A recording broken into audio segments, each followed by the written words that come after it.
Hello everyone, let's discuss section D today. इसमें क्या given है कि कोई मोटर बोट है जिसकी स्पीड क्या है 18 किलोमीटर पर आवर। तो हम सबसे पहले जो गिवन है वही लिखते जाएंगे। स्पीड ऑफ मोटर बोट, इसको वी कंसिडर कर लेते हैं, that is 18 kilometre per our. Still water, in still water take 1 hour more to go 24 kilometer upstream and then return downstream to the same spot. Find the speed of stream. देखो कुछ नहीं, it means total distance 24 kilometre है। हमें ये travel करनी है, पहले upstream जाना है फिर डाउन स्ट्रीम आना है सेम पॉइंट पे। तो हमें क्या बताना है, स्ट्रीम की स्पीड बतानी है। तो जो हमें लेट फाइंड करना है वो हम लेट कर लेंगे। Let speed of stream be u kilometre per hour. Clear है। अब अप स्ट्रीम में क्या होगी आपकी स्पीड, दोनों को माइनस कर देंगे, 18 माइनस u। और speed of boat in down stream, इसमें भी यही लिखेंगे। डाउन स्ट्रीम में दोनों सेम डायरेक्शन में होते हैं तो स्पीड क्या हो जाती है, ऐड हो जाती है। क्लियर है। डाउन स्ट्रीम का मतलब क्या है कि बोट और स्ट्रीम दोनों सेम डायरेक्शन में चल रहे हैं। भाई पानी भी आपका उसी डायरेक्शन में जा रहा है, जो आप बोट चला रहे हो वो भी उसी डायरेक्शन में जा रही है, तो जल्दी पहुंचेंगे ना। तो क्या होगा, स्पीड ऐड हो जाएगी। क्लियर है। अप स्ट्रीम में क्या है कि पानी की डायरेक्शन अलग है और आपकी डायरेक्शन अलग है, तो इसलिए क्या कर देते हैं, सब्ट्रैक्ट कर देते हैं। क्लियर है। अब अकॉर्डिंग टू क्वेश्चन हमें क्या कहा कि 1 आवर ज़्यादा लगता है कहाँ पर, अप स्ट्रीम में जाने में। सबसे पहले तो हम टाइम निकालना। टाइम क्या होता है, डिस्टेंस अपॉन स्पीड। तो डिस्टेंस क्या है, 24 अपॉन 18 प्लस यू लिख लो, और 24 अपॉन 18 माइनस यू। ये तो हो गई अप स्ट्रीम वाली और ये हो गई डाउन स्ट्रीम वाली। अब किस में 1 घंटा ज़्यादा लगता है, अप स्ट्रीम वाले में। तो किधर, इधर +1 कर दो ताकि दोनों इक्वल हो जाएं। अब हम इसको इस साइड लिख लेते हैं, 18 minus u minus 24 upon 18 plus u is equal 1। LCM ले लेंगे, 24 कॉमन ले लो, 1/18 minus u 1/18 plus u is equal 1। बस कैलकुलेट करना है। This is our LCM, 18 minus u 18 plus u equal 1। तो ये हो जाएगा 18 plus u minus 18 plus u, ये दोनों ऐड हो जाएंगे, ये cancel. Now 2u, 24 into 2u upon 18 square minus u square, a plus b, a minus b की आइडेंटिटी लग जाएगी। 24 2 जो 48u इक्वल 18 का स्क्वायर 324 माइनस यू स्क्वायर। अब इसको सॉल्व कर लेंगे। You square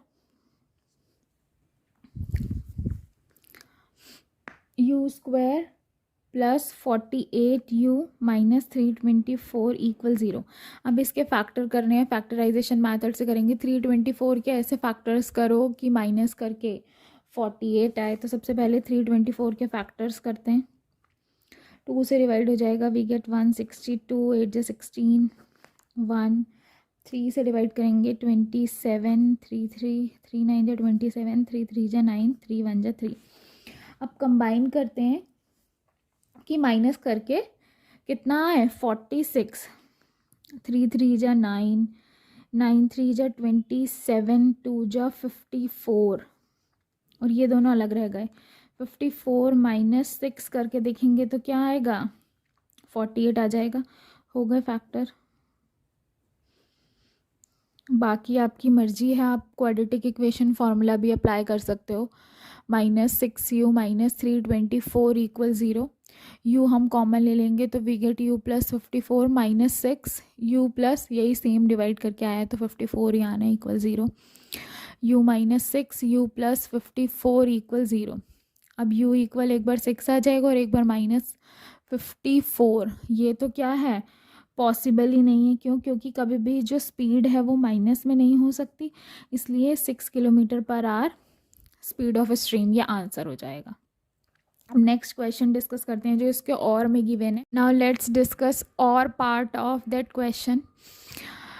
water taps, 2 water tap हैं जो मिलके 9:3/8 आवर्स में क्या करती हैं, एक टैंक को फिल करती हैं। इसको अगर हम कन्वर्ट करें तो दैट इज़ 75/8 आ जाएगा हमारे पास। इम्प्रॉपर फ्रैक्शन में कन्वर्ट कर लिया हमने। If the tap of larger diameter, तो हमारे पास क्या है, लार्जर डायामीटर का जो टैप है उसको 10 आवर्स कम लगते हैं कंपैरिजन टू जो हमारे पास स्मॉलर टैप का डायामीटर है, स्मॉलर डायामीटर वाला टैप है। अब आपको ये बताना है कि दोनों अगर अलग अलग फिल करें तो इन्हें कितना टाइम लगेगा टैंक को फिल करने में। तो कंसीडर कर लेते हैं, let smaller tap can fill a tank कितने टाइम में, x आवर्स में फिल कर लेता है।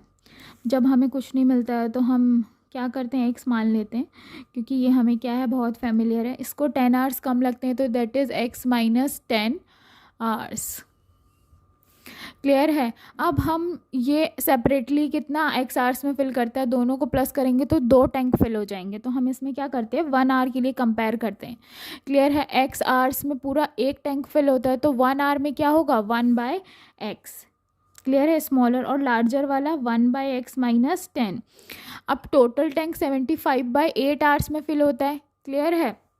अब इसका क्या कर देंगे, 1 आवर में करने के लिए इसका क्या ले लेंगे, रेसिप्रोकल। बस अब इसे सॉल्व करना है, एलसीएम लेके सॉल्व करते हैं। x माइनस 10, तो आपके पास यहाँ आ जाएगा x minus 10 plus x equal 8/75। 2x minus 10 over x² minus 10x equal 8/75। Cross multiply कर देंगे 75 इंटू यहाँ से हमारे पास 2 कॉमन आ जाएगा, we get x minus 5 equal 8x² minus 10x। ये 2 से ये डिवाइड में जाके 2 डिवाइड में चला जाएगा और ये डिवाइड हो जाएगा तो हमारे पास 4 आ जाएगा। मल्टीप्लाई करेंगे 75x माइनस 75 इंटू 5, तो वी गेट 375 इक्वल हमारे पास आएगा 4x² माइनस 40x। अब सबको इस साइड ही ले आते हैं, minus 40x minus 75x minus 375 equal 0। Add कर देंगे 115x माइनस 375 इक्वल 0। अब क्या करना है, फैक्टराइज करना है, तो 375 की 4 से मल्टीप्लाई करेंगे तो आएगा 1500। अब इसके फैक्टर्स करने हैं कि हमारे पास क्या है, प्लस का साइन आएगा, ये साइड आएगा तो प्लस करके 115 आए। तो फैक्टराइज करते सबसे पहले 5 3 जा 15, 3 1 जा 300, 2 से 50, 5 10 जा 50, 2 5 जा 10 एंड 5 1 जा 5। क्लियर है। अब अरेंज करना है, 5 5 जा 25, 25 2 जा 50, 2 जा 100 एंड 15, तो 100 प्लस 15 आ गया हमारे पास। फैक्टराइज कर देते हैं, minus 100 plus 15x plus 375 equal 0, minus 100x minus 15x plus 375 equal 0। We'll take 4 common from here, we get x minus 25। यहाँ से 15 कॉमन ले लेंगे तो भी x माइनस 25 आ जाएगा इक्वल 0। दोनों को कंबाइन करेंगे, 4x minus 15 and x minus 25 equal 0। 0 के इक्वल करेंगे, x माइनस 25 इक्वल टू 0, तो x इक्वल 25। इट मीन्स कि स्मॉलर वाले को 25 आवर्स लगते हैं, या फिर क्या हो जाएगा, 4x minus 15 equal to 0, x equal 15/4। अब डिवाइड करते हैं इसको तो हमारे पास क्या आएगा, 4 3 जा 12, 4 7 जा 28, ऑलमोस्ट 3.7 आवर्स।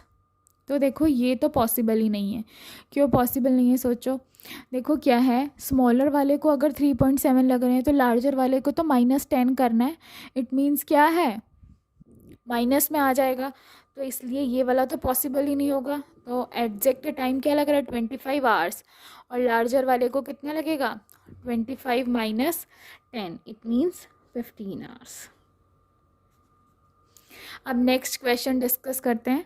Question number 33। इसमें क्या कहा है, state and prove basic proportionality theorem. A part तो ये है, तो सबसे पहले बेसिक प्रोपोर्शनैलिटी थ्योरम को ही क्या करते हैं, एक्सप्लेन करते हैं। देखो स्टेटमेंट मैंने लिख लिया है, स्टेटमेंट लिखने के आपको हाफ मार्क मिलेगा, क्लियर है। बाकी डायग्राम और कंस्ट्रक्शन का हाफ मार्क, और हाफ मार्क गिवन और टू प्रूव का, क्लियर है। थ्योरम है तो गिवन होगा कुछ ना कुछ। वैसे तो ये बीपीटी काफ़ी इंपॉर्टेंट है। इसमें उसने क्या कहा, if a line drawn parallel to any side of a triangle, मतलब कि हमें एक ट्राइंगल गिवन है, क्लियर है। तो हमें क्या करना है, किसी भी साइड के पैरेलल अगर एक लाइन ड्रॉ करते हैं तो कर दी ड्रॉ। हमने एक ट्राइंगल लिया ABC, क्लियर है। तो इसके पैरेलल लाइन ड्रॉ हमने करी DE। आगे उसने क्या कहा, intersect the other two sides at distinct points. It means उसने कहा कि अलग अलग पॉइंट्स पे क्या करती है, साइड्स पे कट करती है। तो AB साइड पे D पे कट कर रही है और AC साइड पे E पे इंटरसेक्ट कर रही है। Then the line, then it means हमें ये प्रूव करना है कि ये जो लाइन है इस ट्राइंगल को सेम रेशियो में डिवाइड करती है। It means AD by BD is equal AE by EC, clear है। तो गिवन क्या है आपको लिखते हैं, ABC be a triangle, ABC is a triangle, B क्या, ABC हमारे पास एक ट्राइंगल है और DE पैरेलल किसके हैं, BC के। प्रूव क्या करना है हमें इसमें, टू प्रूव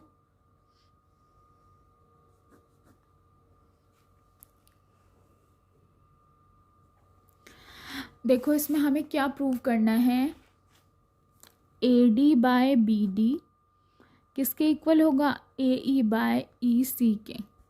ये यहाँ से यहाँ तक का इसके इक्वल, देन ये, ठीक है। अब कंस्ट्रक्शन करेंगे भाई, इससे तो हमें कुछ पता ही नहीं चल रहा, खाली ट्राइंगल से कैसे पता करें।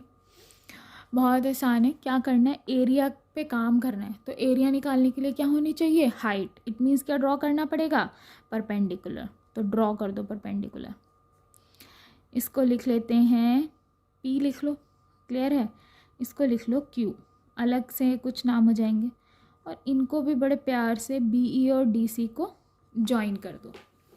तो हमने क्या करना है, ड्रॉ परपेंडिकुलर,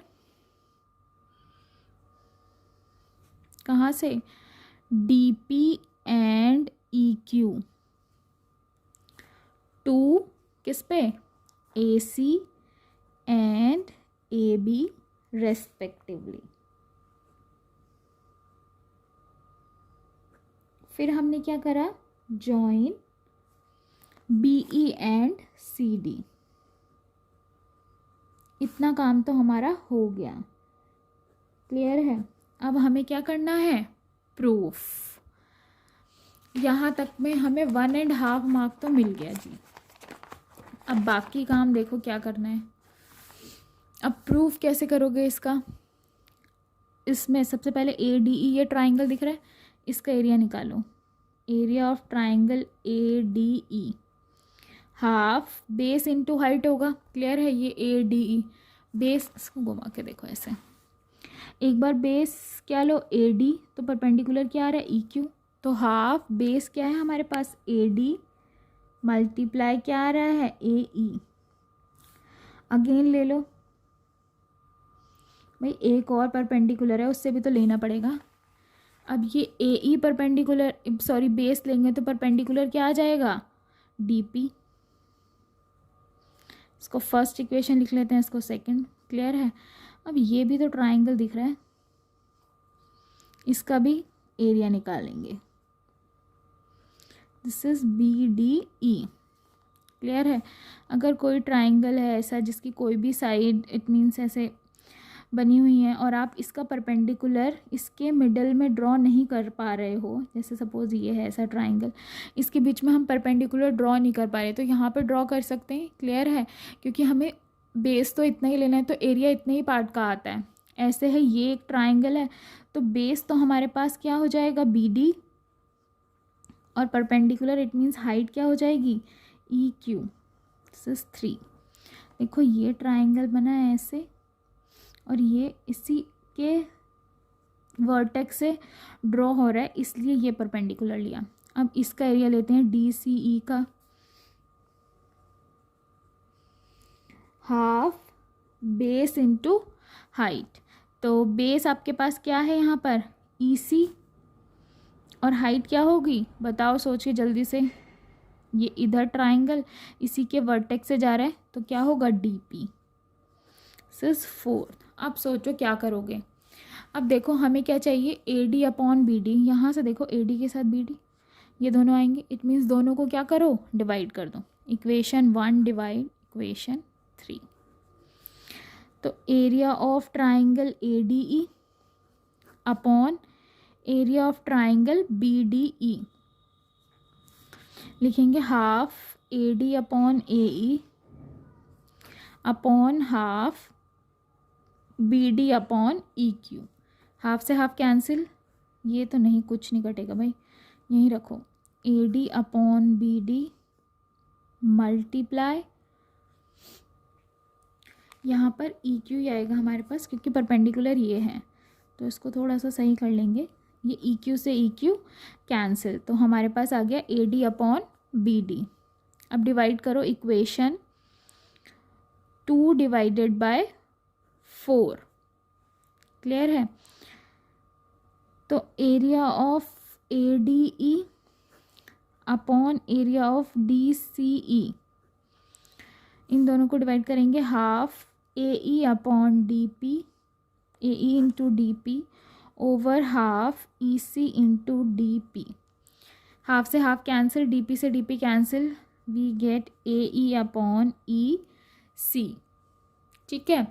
अब क्या करो, प्रूफ करने के लिए क्या चाहिए, A E upon E C, A D upon B D.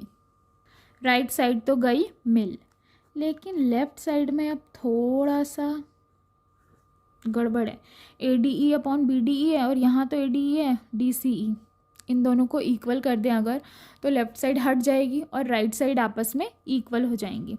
अब देखो अगर दो लाइंस पैरेलल होती हैं तो उनके बीच में जो ट्राइंगल बनते हैं सेम बेस पे, तो उनके एरिया क्या होते हैं, इक्वल होते हैं। से यहाँ पर हमें डी ई और बी सी दोनों पैरेलल हैं, इनके बीच में ये ट्राइंगल्स बने हुए हैं। ठीक है। सिंस क्या लिखोगे, डी ई क्या है, पैरेलल है बी सी के, and triangle B D e और d C e lies between same base, therefore their areas are equal। 9th में है आपके ट्राइंगल, प्रॉपर्टीज़ ऑफ ट्राइंगल नाम से जो चैप्टर है उसमें ये आपकी थ्योरम है, इक्वल डी सी ई।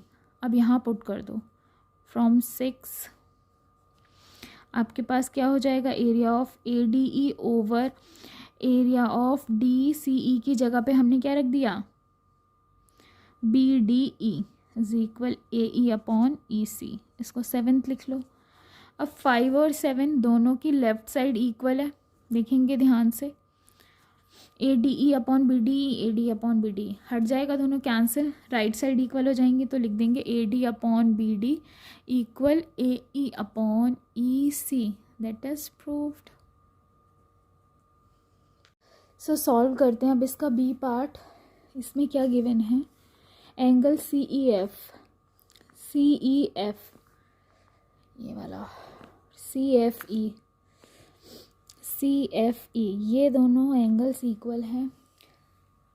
एफ मिड पॉइंट है डी सी का, तो ये प्रूव करना है। A b upon B d, clear है, ये तो सीधे सीधे मिड पॉइंट थ्योरम से आ जाएगा।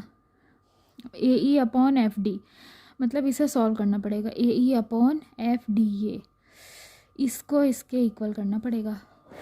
तो चलो सबसे पहले तो मिड पॉइंट थ्योरम लगाने की, मिड पॉइंट थ्योरम कह रही हूँ, बीपीटी लगाने के लिए जो हमने अभी प्रूफ करी है, पैरेलल लाइन चाहिए। तो हम पैरेलल लाइन ड्रॉ करते हैं यहाँ से, डी से, इसको जी लिख लो। कंस्ट्रक्शन क्या कर रहे हैं हम, draw a parallel line D G, किसके, to B E, B E के पैरेलल। अब ट्राइंगल ए बी ई में लेते हैं। ठीक है, डी जी और बी ई पैरेलल हैं। चलो जी, तो ए बी अपॉन क्या हो जाएगा, b d, AE upon EG। ये एक्सटेंशन है बीपीटी का। बीपीटी में हमने पढ़ा था कि जहाँ से लाइन डिवाइड करती है वहीं से इंटरसेक्ट होते हैं, मतलब AD अपॉन BD भी एक्सटेंशन होता है कि हम रेसिप्रोकल लेके 1 ऐड कर दे तो हमारे पास ये हो जाता है कि AB पूरी लाइन और ये छोटा सा पार्ट AB अपॉन BD आ जाएगा और यहाँ से AE अपॉन EG। अगर आप चाहो तो मैं आपको वीडियो में एक्सप्लेन कर सकती हूँ, आप कमेंट सेक्शन में बता देना। अब देखो यहाँ पर अब जो हमें गिवन था हम उससे काम करेंगे। F मिड पॉइंट है, since F is a mid point. अगर F मिड पॉइंट है तो DF किसके इक्वल होगा? FC के। इसको सेकंड लिख लेंगे, क्लियर है। और ये दोनों एंगल इक्वल हैं, इसके सामने की साइड ये और इसके सामने की साइड ये। इट मीन्स EC और FC भी इक्वल होंगे। क्यों? क्योंकि हमें एंगल CEF और CFE दोनों इक्वल हैं। Sides opposite to equal angles are equal, clear है। प्रॉपर्टी लिख दोगे आप। अब यहाँ से देखो FC दोनों में है तो DF और EC भी इक्वल हो जाएंगे। फ्रॉम 2 and 3 लिखो, आपके पास आया DF इक्वल EC। इसको लिख लो 4th इक्वेशन, क्लियर है। अब क्या करें, किस ट्राइंगल में लो? इसमें DGC में। एक प्रॉपर्टी मिड पॉइंट दे रखा है तो देखते हैं क्या होता है। ये इसका मिड पॉइंट है, क्लियर है, और ये इसके पैरेलल है तो ये E भी क्या हो जाएगा? इसका मिड पॉइंट होगा, क्लियर है। तो using mid point theorem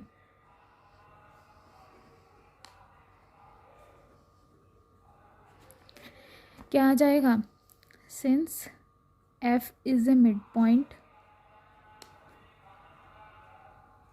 of DC and EF पूरी लाइन इसके पैरेलल है तो EF भी पैरेलल होगा किसके? DG के। तो E is a mid point of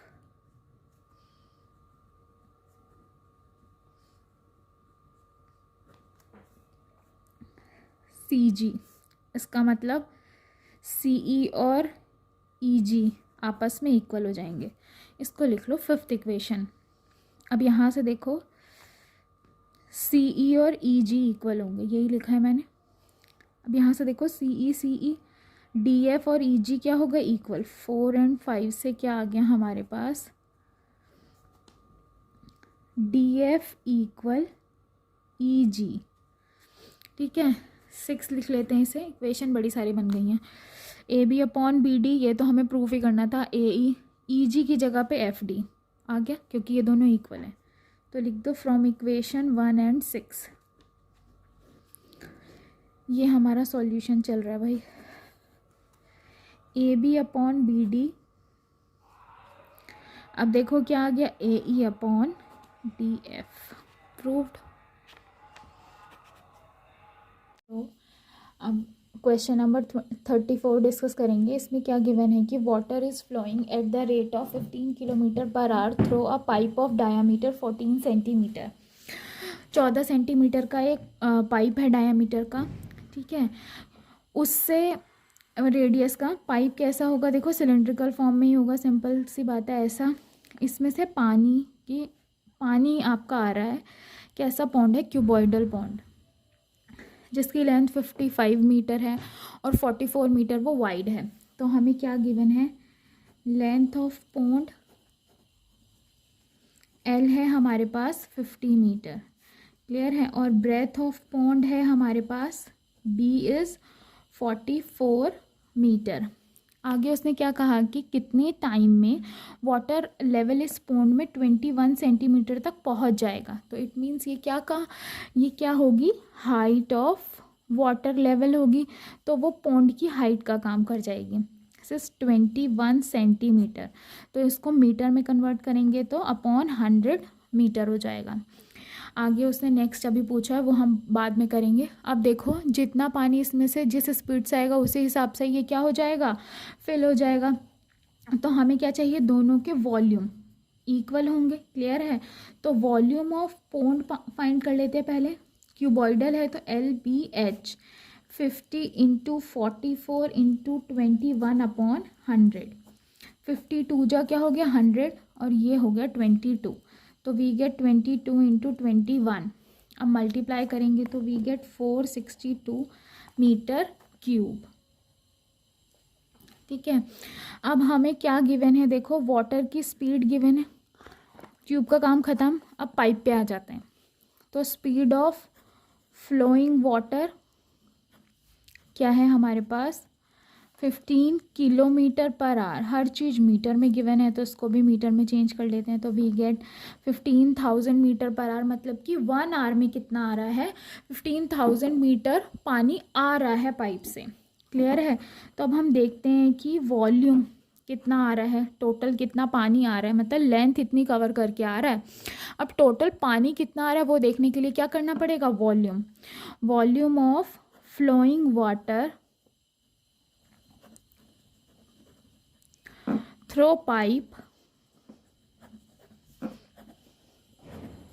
इन कितने टाइम में 1 आवर। सिलेंड्रिकल है तो volume of cylinder is πr²h। 22/7 r is 7/100 into 7/100 और h आपका क्या हो जाएगा 15,000। यहाँ हमने हाइट इसकी फाइंड, ये देखो हमें डायामीटर कितना गिवन था 14 सेंटीमीटर, तो लिख लेते हैं यहाँ पर डायामीटर ऑफ पाइप 14 सेंटीमीटर, तो रेडियस क्या हो जाएगी 14/2 इट मीन 7 सेंटीमीटर। सारी डायमेंशंस मीटर में है तो इसको भी कन्वर्ट कर लेंगे तो 7/100 मीटर हो जाएगा। 7 से 7 कैंसिल, 3 ज़ीरोज़ से 3 ज़ीरोज़ कैंसिल, 5 2 जा 10, 5 3 जा 15 एंड 5 2 जा 10 डिवाइड हो गया। अब 2 से ये भी हो जाएगा 11। ठीक है, 11 7 जा 77 इंटू 3 मल्टीप्लाई करेंगे तो 7 3 जा 21 और 231 मीटर क्यूब। ठीक है, पर आवर। अब हमें वही टाइम निकालना है कि जिसमें ये फिल होएगा, तो जितने टाइम में पानी आएगा उतने में ही फिल हो जाएगा। तो मान लो कि टी आवर्स में यहाँ से इतना पानी आ रहा है कि ये क्या हो जा रहा है 21 सेंटीमीटर वाटर लेवल अचीव कर ले रहा है। तो दोनों के वॉल्यूम इक्वल करते हैं, volume of flowing water through pipe इन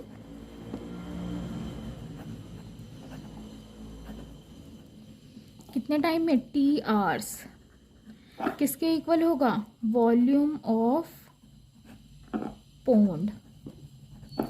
तो ये हो जाएगा 231 तो था इंटू टी इक्वल क्या है आपके पास 462, तो टी की वैल्यू हो गई 462/231 तो कितना आ गया 2 आवर्स में ये इतना वाटर लेवल अटेन कर लेगा। उसके बाद उसने आपसे क्या पूछा है, what should be the speed of water. Water की स्पीड को हम कितना बढ़ाएं कि जो वाटर लेवल है वो 1 आवर में ही हो जाए। अभी कितने में हो रहा है 2 में, हमें कितने में करना है 1 में, तो क्या करो स्पीड को डबल कर दो। इट मीन्स क्या होगा speed of water will be कितनी हो जाएगी 30 kilometre per hour. At that time water level will be attained in 1 hour. Okay, अब देखो इसमें क्या गिवन है, a tent in the shape of a cylinder. एक टेंट हमारा किस शेप में है सिलेंडर की शेप में, surmounted by a conical top. इसके ऊपर क्या है सिलेंडर के ऊपर एक कोन है, इट मीन्स कोनिकल टॉप है। उसके बाद उसने क्या कहा कि हाइट ऑफ सिलेंडर, सिलेंडर की हाइट कितनी गिवन है 3 metre and total height given है 13.5 मीटर और रेडियस ऑफ सिलेंड्रिकल पार्ट है हमारे पास 14 मीटर। क्लियर है। अब हमें एरिया फाइंड करना है कैनवास का, मतलब कि ये जो हमारे पास टेंट है इसे बनाने में कितना कपड़ा आपका यूज़ हुआ। अगर 26 मीटर स्क्वायर यूज़ हो जाता है कहाँ पर स्टिचिंग और वेस्टेज में, फिर उसके बाद हमें कॉस्ट भी फाइंड करनी है कितना हमारे कपड़ा लेने में हमारे कितने अमाउंट खर्च हुआ। अगर 1 मीटर स्क्वायर का कॉस्ट 500 रुपीज़ है तो। क्लियर है। तो हम क्या करेंगे, सबसे पहले तो हमें क्या चाहिए एरिया चाहिए इसका, जितना कपड़ा यूज़ हुआ होगा वो फाइंड करेंगे। तो सबसे पहले लिख लेते हैं height of cylindrical part, it means height of cylinder कितना गिवन है हमें, दिस H1 3 मीटर। अब हम किसकी फाइंड करते हैं, कोनिकल पार्ट की। दो हाइट है इसलिए H1 H2 नाम दे दिया। टोटल हाइट 13.5 है, इसमें से 3 माइनस कर देंगे तो ये हाइट किसकी आ जाएगी, कोनिकल पार्ट की। तो 13.5 माइनस 3, सो वी गेट कितना 10.5 मीटर। क्लियर है।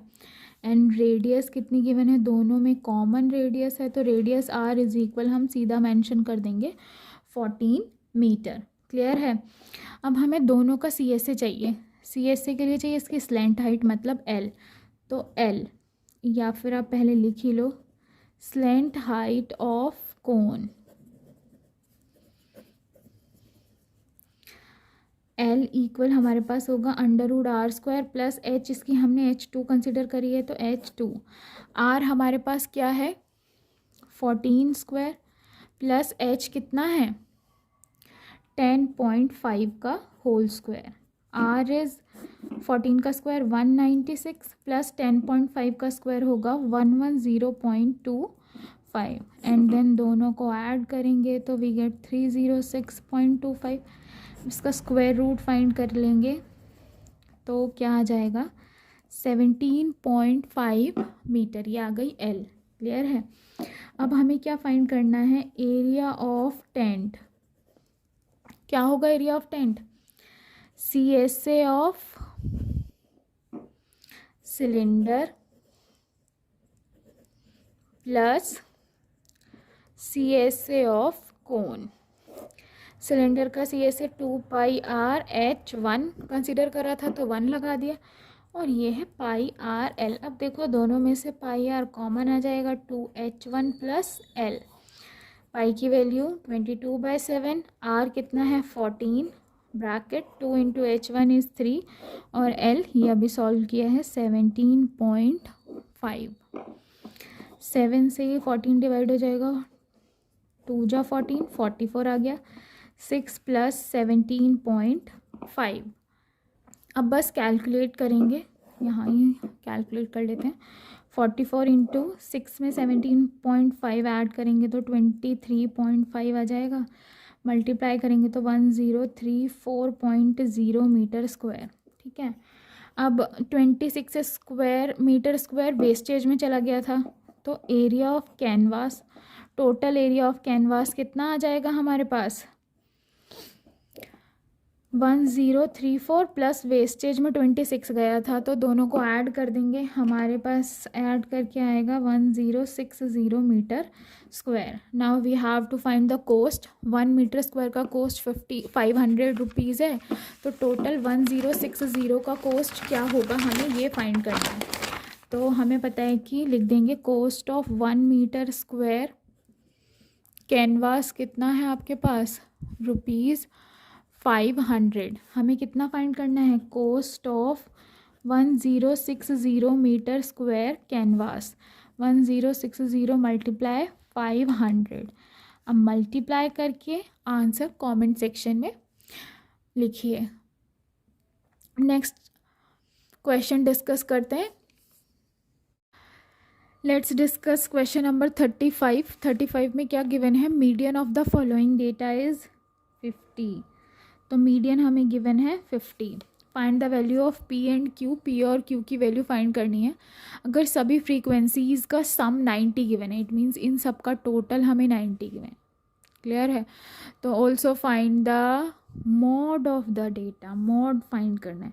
पहले तो मीडियन गिवन है तो क्यूमुलेटिव फ्रीक्वेंसी चाहिए जी, CF फाइंड करेंगे। वो कैसे आएगा, ऐड करके P प्लस 15, यहाँ आएगा P प्लस,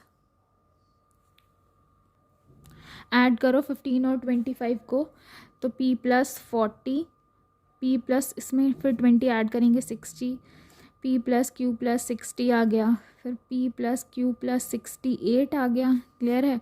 यहाँ P प्लस Q प्लस 78, इन सब का सम भी क्या आएगा P plus Q plus 78। Clear है। अब क्या करो, यहाँ से एक इक्वेशन बन जाएगी, p प्लस क्यू प्लस 78 किसके इक्वल आ रहे हैं, 90 के। तो सॉल्व कर लेते हैं, p plus Q equal 90 minus 78, तो 12 आ गया p प्लस क्यू की वैल्यू। क्लियर है, इसको लिख लो इक्वेशन 1। अब मीडियन 50 है, तो मीडियन का फॉर्मूला लगाओ, क्या होता है, l plus n/2 minus c f upon f into h equal हमारे पास है 50। अब सबसे पहले मीडियन क्लास सेलेक्ट करनी पड़ेगी। मीडियन कितना गिवन है, 50। क्लियर है, तो 50 से 60 के बीच में हमारे पास ये डेटा आ रहा है, तो हमारी मीडियन क्लास होगी आपकी फर्स्ट सेकंड थर्ड फोर्थ। यहाँ से थोड़ा गड़बड़ सा हो रहा है, फर्स्ट सेकंड थर्ड और ये फोर्थ प्लेस वाली हो गई ना, ये 60 वाला इसमें आएगा ऐसे करके। ठीक है, थोड़ा सीक्वेंस में नहीं लिखा है, बाकी 3 के लिए ये हो गए। अब CF जो क्लास सेलेक्ट होती है उसके ऊपर वाला होता है, दिस इज़ F, और ये L हो गया 50 प्लस n/2, n कितना है हमारा 90। क्लियर है, तो 90/2 minus CF is P plus 40 upon F कितना है 20 मल्टीप्लाई H इज़ इन दोनों का डिफरेंस, क्लास डिफरेंस कहते हैं जिसे। तो ये हमारे पास है 10 इक्वल 50, तो ये 0 से 0 कैंसिल हो गया। 50 प्लस दिस इज़ 45, क्लियर है, minus P minus 40/2 equal 50। 50 minus 50 is 0, 2 भी 0 में चला जाएगा। 45 minus 40 is 5 minus P equal 0, तो P की वैल्यू तो हमारे पास आ गई 5। अब Q की वैल्यू फाइंड कर लेते हैं फ्रॉम इक्वेशन 1। Q की वैल्यू क्या हो जाएगी, 5 प्लस Q इक्वल 12, तो Q इज़ 12 माइनस 5, तो 7 आ गई Q की वैल्यू। क्लियर है, अब हमें क्या फाइंड करना है, इसमें मॉड। आप एग्ज़ाम में नई टेबल बनाओगे भाई, यहाँ 5 है और दिस Q 7। अब मॉड के लिए हमें क्या चाहिए, हाईएस्ट रिपीटेड वाला हमारी मॉडल क्लास होती है, ये हो गया। क्लियर है, ये हो गई हमारी मॉडल क्लास। मॉड के लिए हम करेंगे, क्लियर है, फॉर्मूला क्या होता है मॉड का, L plus F1 minus F0। Formula लिख दिया, L क्या होगा, ये हमारी मॉडल क्लास है, तो 40 इज़ L प्लस F1 क्या होता है, ये F1, इसके ऊपर वाला नॉट और लास्ट के बाद वाला 2, 0 1 2 का सीक्वेंस चलता है। F1 है 20 माइनस F0 है 20, गलत लिख दिया मैंने, क्लास हमारी ये है, ये F1 ऊपर वाला F0 और दिस इज़ F2। क्लियर है, तो ये हमारे पास 25 और F0 इज़ 15। मैंने मीडियन क्लास वाली क्लास पे ध्यान दे दिया था, 2 इंटू F1 ये है हमारे पास 25 माइनस F0 इज़ 15, और यहाँ आगे पीछे हो सकता है, इससे कोई फ़र्क नहीं पड़ता, और ये क्या हो गया 20, और H क्या है हमारे पास 10। तो आपके पास 40 प्लस 15 माइनस 25 10, 15 2 जा 50, 25 2 जा 50 माइनस इन दोनों को ऐड करोगे तो 35 मल्टीप्लाई 10। अब सॉल्व कर देंगे बस, 40 प्लस 10/50 माइनस 35, 15 इंटू 10। क्लियर है, अब आपके पास आ जाएगा 40 प्लस 2 5 जा 10, 2 5 जा 10 क्यों करें, 5 2 जा 10 और 5 3 जा 15।